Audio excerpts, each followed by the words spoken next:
The story is from Forest Cabin 123K. Bridezilla Karen ends up looking like a pauper at her own wedding. I, F48, have known Pat, F48, for decades. As far as I can remember, she was fixated on having 5 children and a picket fence dream life. I slowly cut ties with her in college because she was an opportunist and I didn't trust her. She is both manipulative and forceful. Her idea of cute rubs me the wrong way. Pat likes to walk like a penguin when she wants to elicit pity, and she usually does this when she wants to evoke the underdog narrative. I've never seen someone act so despicable and ridiculous at the same time. I moved on with my life. Happily, got rid of her for years. Pat eventually found me on Facebook. I accepted her friend request out of politeness. Pat has become the epitome of a permissive mother. Her 5 kids do as they please, and she never calls them out. She tried to force a relationship between me and her daughters and made them call me auntie. Pat tried to drop them at my house uninvited.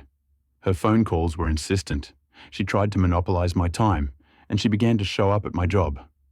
I created some boundaries, so she tried to find loopholes. It was a nightmare.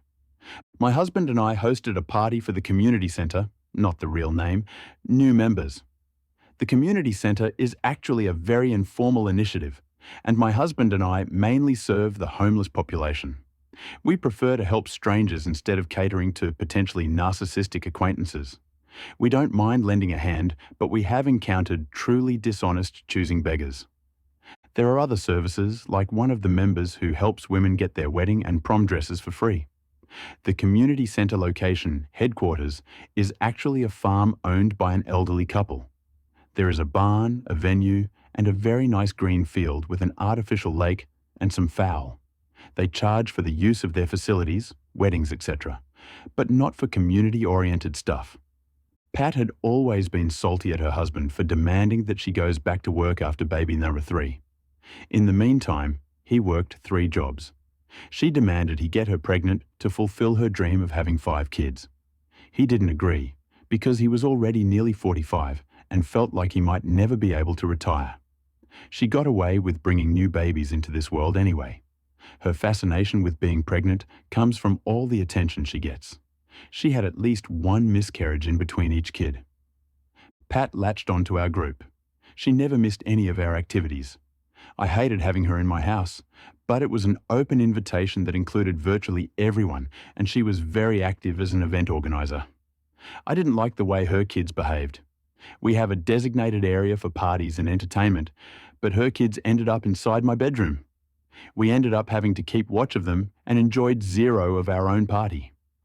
I called her days later to get my point across regarding their overall behavior, but she completely cut me off and began talking about herself and said her kids wanted to come visit again and use our pool. I never answered that. I didn't want to say, "No, I will not have your brats over." She also called me as summer was approaching specifically to let me know her middle daughter was bored and wanted to spend a week at our home. I politely declined, citing that me and my husband have to work and cannot entertain guests. Pat paid no heed. Her kid called me on the weekend, calling me auntie, and attempted to coax me by saying, "Mom says you invited me to spend summer with you." I quickly clarified and offered an explanation to avoid hurting a kid's self-esteem. Never mind, her daughter just hung up on me. Pat's Facebook also showed some red flags. Some cryptic rants here and there were visible, along with friends' comments and complaints on how she asked a particular person to watch her kids only for a couple of hours and ended up leaving them all day. Another of her friends criticized her girls' night out because Pat had just asked them to be patient and wait until she could pay back some money that she owed them. Yet she had money to spend on Friday night outings. I thought those very public comments on private matters were more like a cry of lost patience. Unpleasant things began to happen, like the time she volunteered to wrap the Xmas presents for underprivileged kids. We all wanted to create a mix of less costly gifts with really nice ones. Surprisingly, some nice and eye-catching toys and games went missing, but turned up under her Christmas tree, courtesy of her mother-in-law's FB posts. No one could prove anything, but it was hate-inducing. Or the time my daughter called me in tears to pick her up after she attended Pat's daughter's birthday, Casey. My daughter had been ignored all night because she didn't gift her the expensive gaming stuff Casey practically demanded. My daughter did ask, but I said no. We would buy her a very nice and thoughtful present, according to her taste. So when I went to pick her up, my daughter was sitting alone in the living room, while Casey and her friends stayed outside. Stories about Pat and her family multiplied. The owners at the farm, community centre, decided keep their gates locked unless they had guests or events because Pat got in the habit of driving in whenever she pleased, and it was either her kids screaming and disturbing ongoing weddings, throwing rocks at the koi in the lake, or harassing the geese in the yard. Or how she stiffed another soccer mum with the lunch bill and then pulled the struggling financially card. Or how other parents hated her because she created unnecessary hostile competition. When my daughter turned 13, I allowed her to wear my grandma's ring. It's not an expensive piece of jewelry, but it's vintage, and girls nowadays want to look boho. My granny gave it to me when I became a teenager, so I passed it on to my kid so she could wear it on her birth week. It was weird that she became quiet and distracted after that. She also didn't want to go to school, and my husband and I became suspicious. She never opened up, and my other kids had no clue. We went to her school, but her teachers assured us nothing had changed in her environment.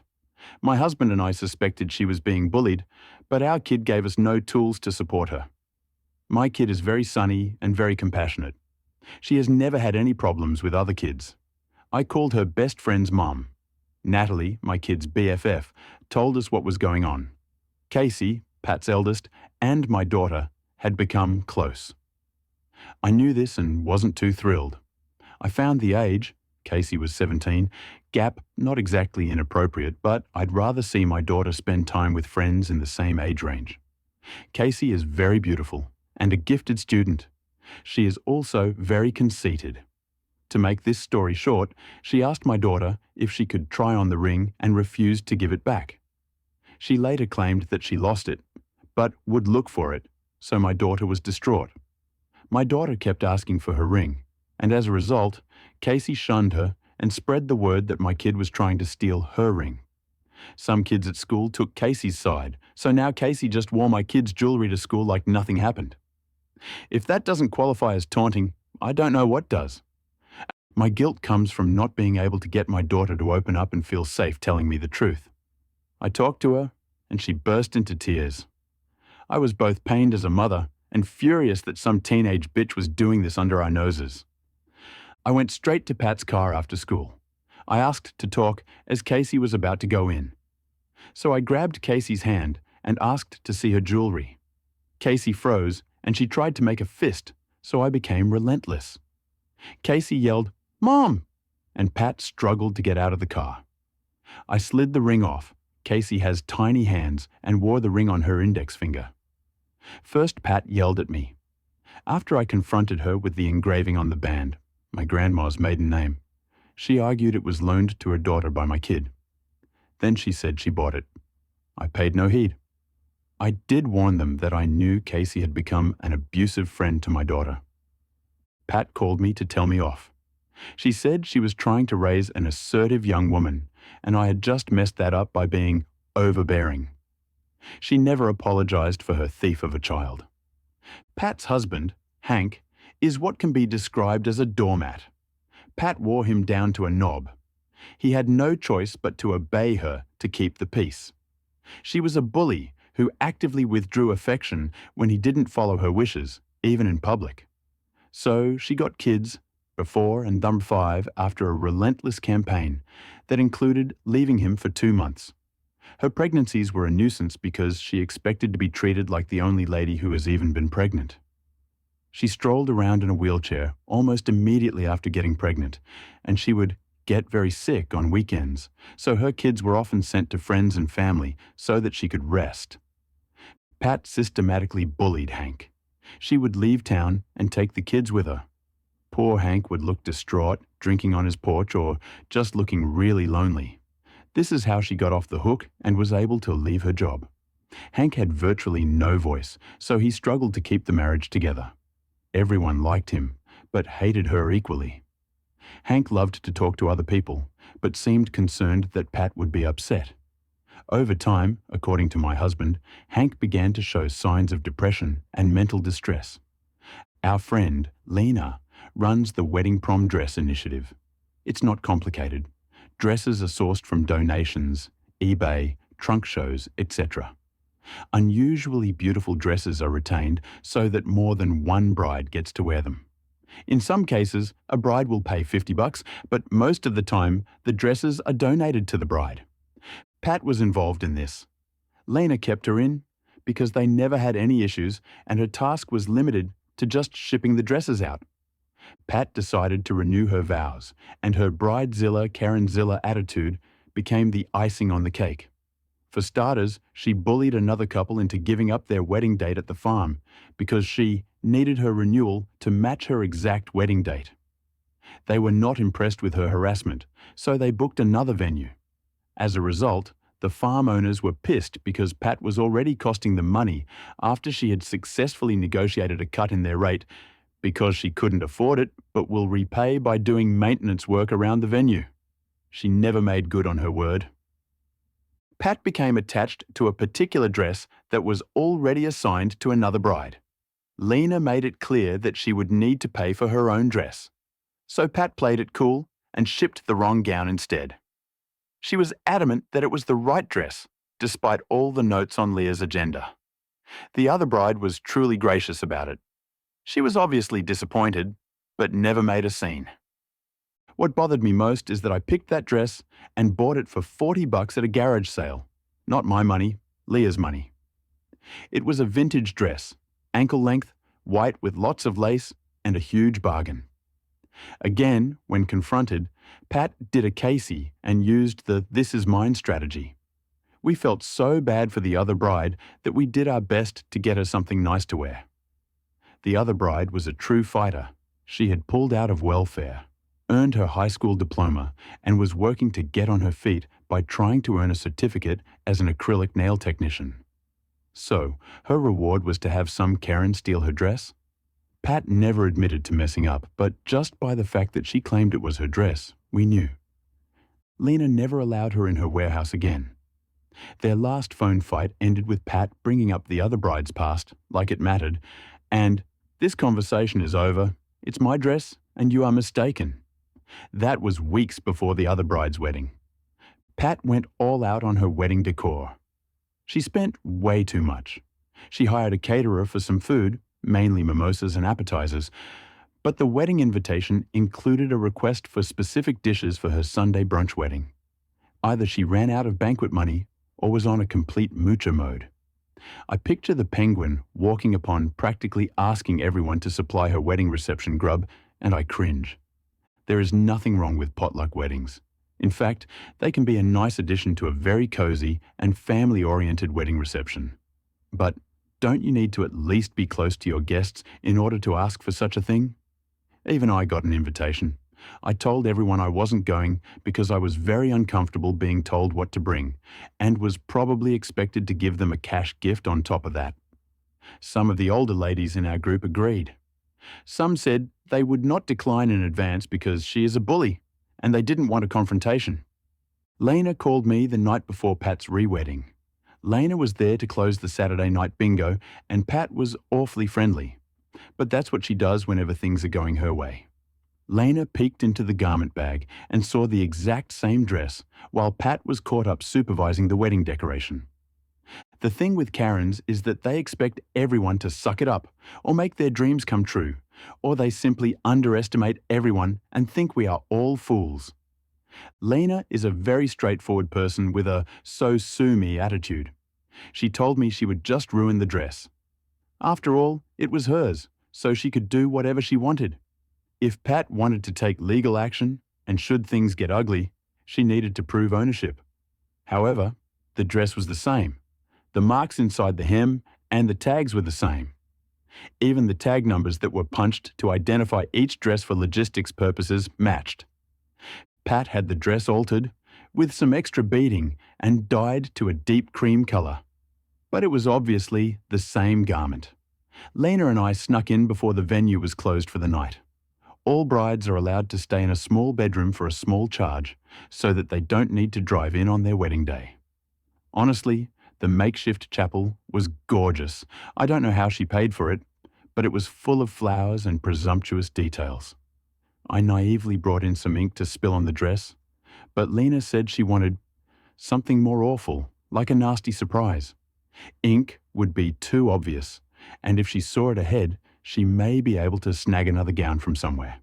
No, the ideal thing was to have her trust. The dress was fine. So Lena locked herself in a bathroom stall and completely cut out the back panel. She patiently put it back on its hanger and zipped the bag. We left through the emergency door with the back of the dress stuffed inside Lena's purse.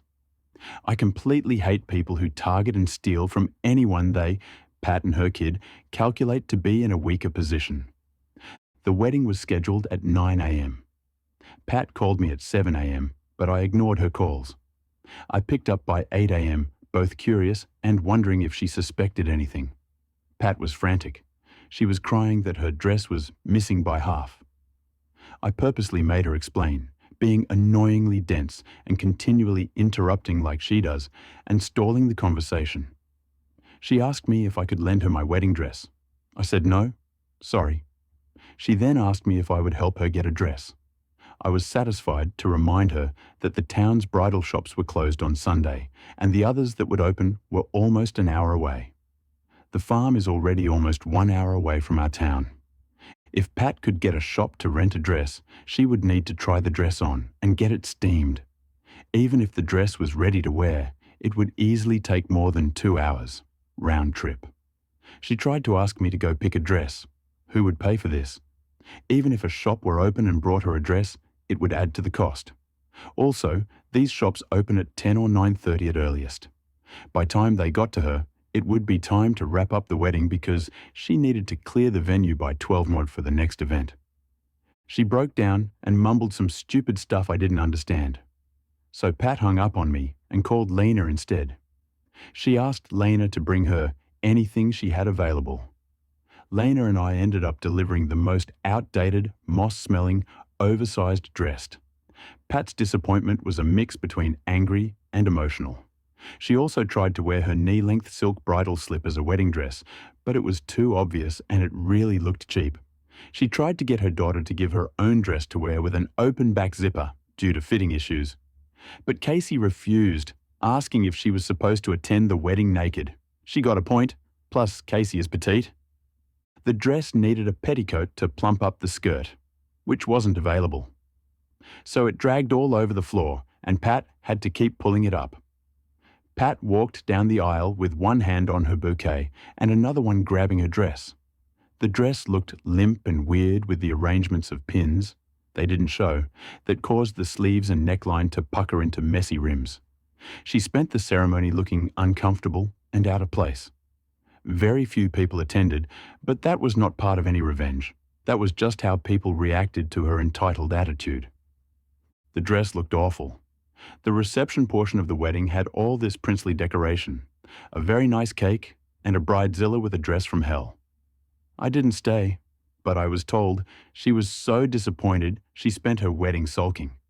There was no dance, no actual speech. She had to change into a shirt and leggings because the dress was too uncomfortable. Everyone talked about how Pat put on her flip-flops and walked around aimlessly until she ordered the ushers to start folding up the chairs within 1 hour of the reception. So she practically kicked everyone out and the cake was never cut. Pat wasn't the same after this. She was not as loud and avoided everyone. I think she was disappointed that nobody ran to her rescue, not even her family who came from out of town. Her husband finally cracked under all the pressure and sought some help. He was slaving away and coming home to clean the house while Pat used her kids as an excuse to spend like crazy. Hank also had to do kid homework because Pat never had time or never had patience. She also refused to get a part-time job so her kids could attend an after-school and get help with their school stuff. Therapy seemed to help Hank because the last time Pat left with her kids, he didn't seem distraught. He would be riding his bicycle and could be seen more relaxed while mowing his lawn. Hank told my husband that he had contemplated suicide after their third kid. When Pat returned, He maintained the routine, but was interested in going out by himself and doing things for himself. We began to see Pat alone all the time. Hank was seen less and less in the same car and eventually moved in with his parents. He filed for divorce on the grounds of emotional cruelty, and I don't think he won. Instead, I'm not sure of this because this is what I was told, there was some sort of a settlement or agreement that she would not get close or interact with him unless it has to do with the kids. I also don't know if Pat even actually suspected what happened to her dress. She slowly pulled away from the community centre and became less active in social gatherings. Pat also removed me from her Facebook, as well as mostly everyone else from school and the centre. Edit. TLDR. Bridezilla stole a wedding dress from an underprivileged woman. The actual dress owner destroys her big day. Edit. Regarding my kid, there were no prior incidents. Pat, her family and my family were not friends. I did see her often.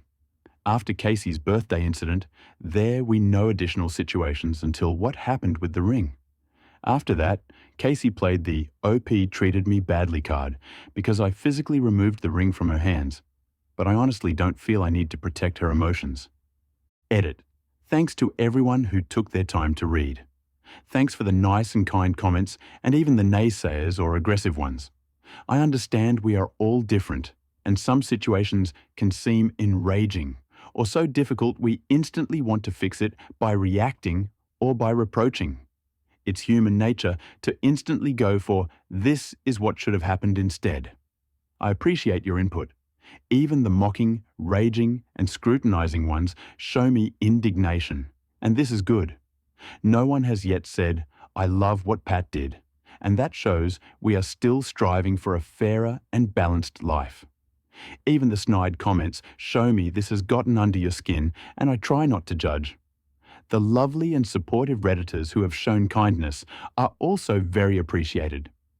The revenge was really perfect and satisfying. It was a clever plan that exposed Pat's entitlement while leaving her humiliated on a significant day. The outcome not only taught her a lesson, but also freed those around her from her toxic influence. The next story is from For Your Corpse Husband, 04. Homophobic parents made my life hell for 2 months, so I gave them a taste of their own medicine. Background. So back when I was 15, I had a father who we'll call Deadbeat Joe. Deadbeat Joe was the stereotypical deadbeat father, as he almost never contacted me of his own volition, and he resisted paying my mother child support whenever he could, because he hated her as she left him and took his baby away from him, so he took it out on me. His words, not mine. My mother, being the saint she was, never talked bad about him and tried to endorse a relationship between us throughout my entire childhood. I did love Deadbeat Joe and would often want to spend time with him, but to no avail because he was always busy getting his dick wet with some rather questionable women, so I was basically forgotten about by him until the few occasions when he realized he remembered that he did have an older son. Because of that, I was raised by my mother and my stepfather, who I call Dad. They really loved and still do love me, and they worked their asses off to make sure that I was well cared and provided for. Unfortunately, me and my family had to move away to another state when I was 12, which meant that my parents ended up buying a house which we moved into. Now, something to mention up to this point, we were very poor, and my parents ended up buying a house after getting a great deal for it. However, the house was and is very poor quality, and my parents didn't know that, so we ended up basically getting scammed. My mother lost her job, and over time, we ended up becoming so poor that we ended up having to rely on food banks to supply us with the food necessary to survive. Luckily, or rather unluckily, Deadbeat Joe and his new wife, who we'll call Chris, said that they'd take me in and that they had a good, decent quality of life which my parents bought, because to my mother, Deadbeat Joe didn't really seem like the type of guy who would lie about something that big. So despite my objections, I hated Deadbeat Joe by this point, I went to go live with Deadbeat Joe and Chris, plus their kids, due to the fact that my real parents were about to lose our home at the time, and they didn't want me to be homeless along with them. At first, they were very welcoming, But after a few weeks, things started to change. Both Chris and deadbeat Joe had lied, and they were just as poor as my parents were. Over time, Chris had started to show the volatile side of herself, and deadbeat Joe found out I was gay, which was a problem due to the fact that he was very Christian. They both really hated how I was LGBT, despite claiming otherwise as deadbeat. Joe felt that I needed mental help, because he felt that being gay was an illness. They tried to force me to conform to their beliefs that being gay was wrong, but I refused, which made them very angry. Chris also ended up just being horrible and manipulative to me on a regular basis, as she would do things like set up a schedule for the time of when us kids could do certain things, refuse to let me go to school for no good reason, threatened to isolate me from her entire family if I didn't do what she wanted me to, etc. Due to all of this, it caused me a lot of stress and anxiety over the 2 months I stayed there, and I would cry a lot in the corner of my room, wishing that the fuses that kept breaking would set the house on fire and take me with it. It built up a lot of anger and resentment within me, and all of the things that Chris and deadbeat Joe would do and say to me. After a while, the hostility in the house built up, and I would eventually be accused of being a pedophile who wanted to molest my brothers, because Chris said that someone looked up child porn on her cell phone. Deadbeat Joe ended up taking away my phone and threatening me with knives, which culminated to me taking my phone back and running away to hide in the bushes outside of the trailer park we lived in. The cops came. My parents manipulated the situation to make it seem like I was a terrible child, and they left. The next week was a living hell afterwards, as Chris and deadbeat Joe kept trying to get a confession out of me and kept threatening me, but I held my ground and was able to leave their house and move back in with my parents. By this point, I was seething with rage, but I didn't do anything to them as I wanted to move on. However, a month after I left her house, I remembered the smug face Chris made throughout the week. She kept me a prisoner in her house and kept trying to ruin my life. I decided that I hated her too much to not retaliate against her and her husband, so that's what I ended up doing. The revenge? I decided that I would sign Chris up for all the spam junk mail I could find, using the information I could find online and on the school directory of the school she worked at. Looking to hear the sacred word of Scientology? Click.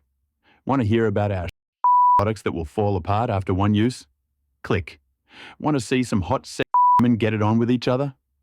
Click, click, click. Next, I decided to send Chris's family some recordings I took of some of the things that she would say to me. During my stay at Chris's house, I had recorded the things that she was saying to me, so I had evidence to show my parents that she was abusing me. I ended up sending those recordings to all of her close friends and family before blocking them. They were very bad, so it wouldn't have surprised me if some of them ended up distancing themselves from her after listening to it. Lastly, I decided that I would continue to make deadbeat Joe pay my mother for what he owed her in child support. I was originally going to ask my real dad to adopt me, but after learning of how much money deadbeat Joe had to send my mother, around $200 per month, I did the math and concluded out of spite that I would let my mother keep on milking him for what he was worth until I turned 18. It's going to be quite a bit of time before I become an adult too, as currently I am 16. So by the time I have turned 18, DJ will have to legally pay my mother $25,000 over the next few years of my life, which is definitely not something to sniff at. Resolution. I never heard back from my evil parents after I carried out my revenge against them, so I don't really know how their immediate reaction towards what I'd done. However, after going back to the school directory to see if any changes were made to it, I discovered that almost all of the teachers' info was scrubbed from the site, and my stepmother name was nowhere to be found. I connected the dots, and it made me realize that I had caused an entire site-wide change, and the reason why I'd never heard back from my abusive parents was because of how badly I had humiliated Chris, and I knew that Chris would have flogged deadbeat Joe if he dared try to talk to me again. After realizing this, I laughed so hard I almost pissed myself, and I left the school's website. Currently, I am studying for an exam that will earn me certification in an aspect of designing which is important for the field I want to get into. I am taking my education seriously, and I now have opportunities that I wouldn't have been afforded had I stayed at Chris's house. I have made some new friends and have now moved on from the things that my parents did to me. TLDR. Evil homophobic bio dad and stepmother make my life a living hell for 2 months. I enact my revenge, and now they have to pay my real parents $25,000 over the next 2 years of my life and have gotten outed as abusers to their family and friends. The revenge was perfect and satisfying. OP abusive father and his wife tortured OP for months, but finally OP retaliated brutally, destroying his father's reputation to ground and made him pay a handsome amount as childcare. It is really the best method to deal with abusive and toxic parents. The revenge was really cool and satisfying,